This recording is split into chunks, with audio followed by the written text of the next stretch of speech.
रिश्ते में जाने से पहले ही सारे मापदंड तुमने तय कर रखे थे। ऐसा मिलेगा, ऐसा होगा तो मैं इसे प्रेम समझूंगा, और ऐसा नहीं होगा, ऐसा नहीं मिलेगा तो मैं इसे धोखा समझूंगा, इसे ब्रेकअप कहूंगा, इसे दुख कहूंगा। तो सारी सीमाएं तो पहले ही खींची जा चुकी हैं।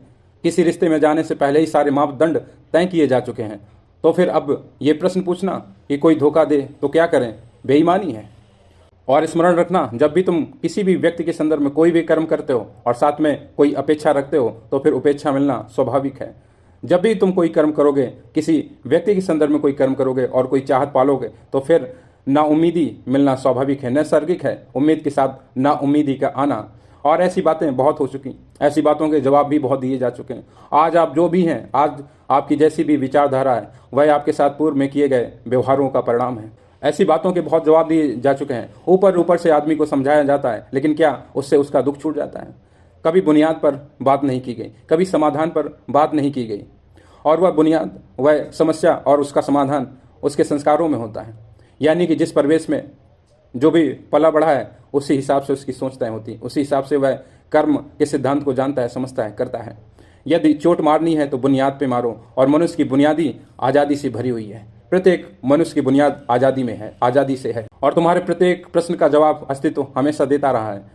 आपके साथ भी ये घटनाएं घटित हुई होंगी, आपने ध्यान नहीं दिया इस पर। जब भी तुम किसी बगीचे में प्रेम पूर्वक, शांतिपूर्वक बैठते हो तो कुछ पक्षी आकर तुम्हारी गोद में भी आकर बैठते हैं, कुछ पक्षी आसपास भी मंडराते हैं। लेकिन जब भी तुम उन्हें पकड़ना चाहो, उनके पीछे दौड़ना चाहो, तब सारे पक्षी उड़ जाते हैं।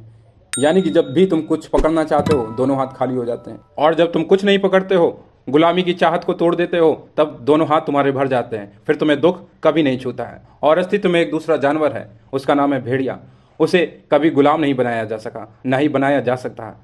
उसकी स्वभाव में आज़ादी है और उसे आप मार सकते हैं लेकिन गुलाम नहीं बना सकते हैं। हाँ, यदि तुम उसे आज़ादी से मित्रता करो तो उससे बड़ा कोई मित्र दूसरा नहीं। और अपनी बुनियाद की ओर लौटो, वहाँ चोट करो, वहाँ से मुक्ति संभव है, वहाँ से परिवर्तन संभव है, वहाँ से क्रांति घटित हो सकती है।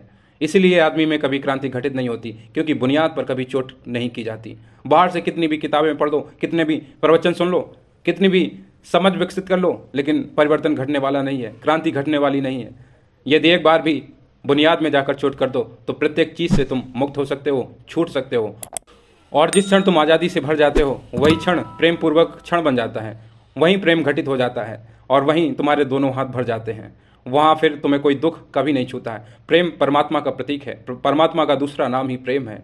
और जब भी तुम परमानंद में डूबना चाहोगे, परम आह्लाद को छूना चाहोगे, तो प्रेम में उतरना ही पड़ेगा। और प्रेम में उतरने से पहले तुम्हें मुक्त करना पड़ेगा, सारे रिश्तों को भी और अपने आप को भी। जिस क्षण तुम सारी आकांक्षाओं से मुक्त हो जाते हो, सारे रिश्तों के बोझ से मुक्त हो जाते हो, तो रिश्ते भी स्वर्ग बन जाते हैं और तुम भी स्वर्ग बन जाते हो।